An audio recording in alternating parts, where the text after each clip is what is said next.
Aujourd'hui, nous présentons à la population, nous rendre public, nos programmes gouvernementaux, le projet de gouvernement pour notre île Maurice.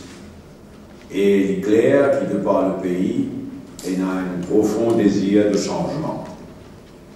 Aujourd'hui, la population, dégoûtée par la fraude, la corruption et le trafic de Subutex, et de 2005 à aujourd'hui, la population s'est appauvrie.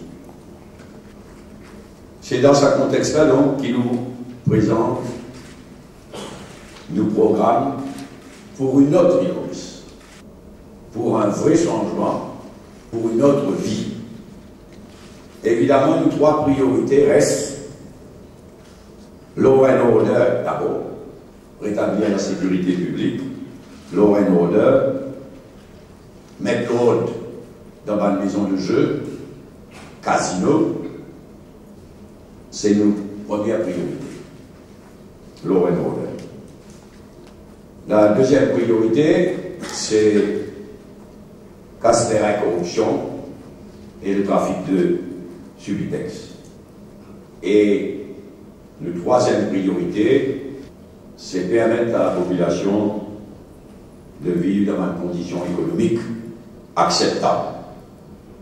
Faire reculer la pauvreté, rétablir le pouvoir d'achat devant les salariés et devant les pensionnés, changer la loi de travail dominaire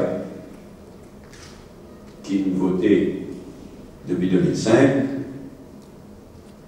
retirer une nouvelle taxe qui vient imposer, en particulier le NRPT et la taxe de l'épargne, rétablir un subside aux fils d'examen, complète la réforme et la démocratisation de l'éducation.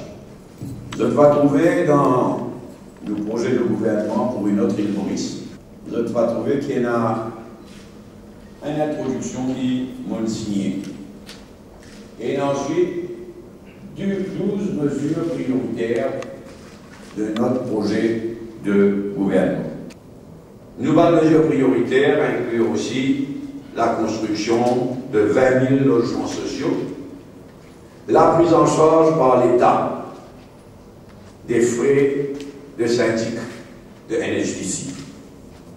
Une nouvelle loi du travail pour remplacer les deux lois du travail dominaires qui ont été mentionnées plus tôt, un amendement de la Constitution de façon à réserver un siège par circonscription à l'Assemblée nationale pour une femme. Et enfin, deuxièmement, une remise en ordre générale de la MPC et l'introduction de la télévision privée. Ce qui, monsieur, pour impressionner par ailleurs, c'est le nombre considérable d'idées nouvelles, de mesures innovatrices, certaines parfaitement mentionnées, comme la loi pour garantir un tiers des sièges au Parlement de la municipalité à 20 femmes.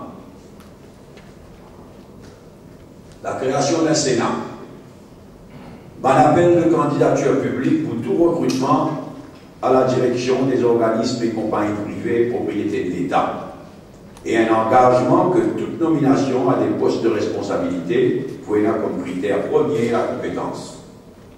Un income support de 32 000 ménages les plus démunis mentionnés à l'heure. Création de 5 000 nouveaux emplois. Introduction de la télévision privée.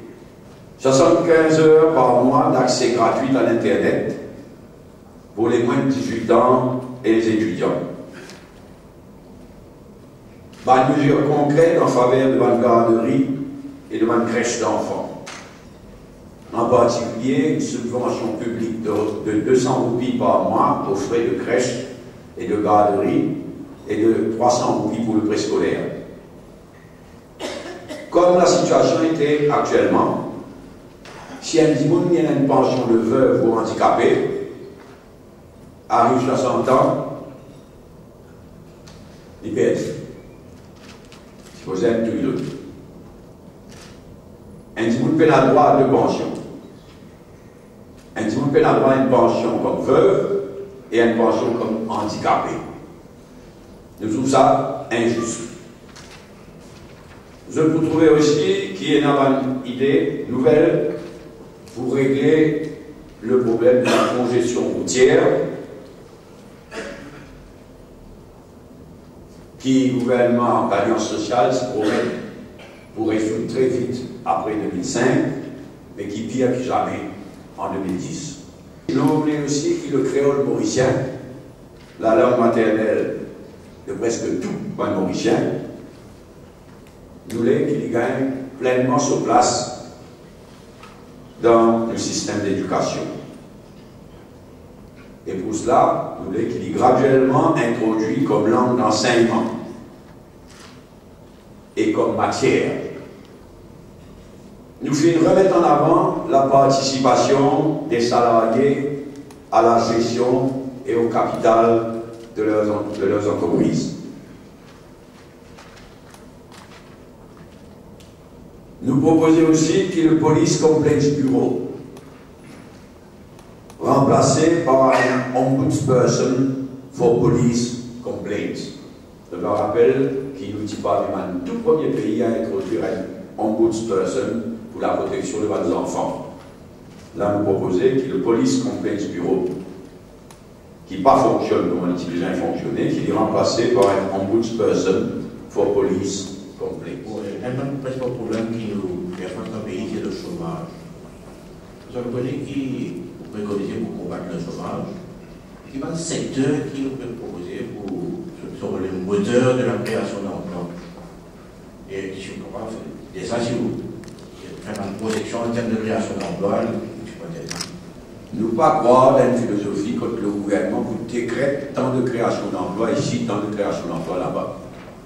Le gouvernement, et vous avez pas le gouvernement, sa responsabilité, c'est créer le cadre légal qui va différents secteurs développer et créer de l'emploi. Et la première chose, c'est de rétablir au maximum le pouvoir d'achat. Nous ne pas qu'on néglige aucun secteur, à commencer par le secteur agricole. Nous ne pas qu'on néglige toute bonne mesure qui est capable de prendre pour création d'emplois et promotion de la production dans le secteur agricole, mais il y a plus pour tous les autres. Le secteur industriel, le secteur touristique, industriel zone franche, industriel en général, touristique. Nous voulons faire le nécessaire pour développer l'emploi dans tout ça dans le secteur. Ils ont créé un moule quand l'investisseur investit dans tout le secteur conseil. Et nous prenons l'engagement avec l'économie qui nous mène de créer ça.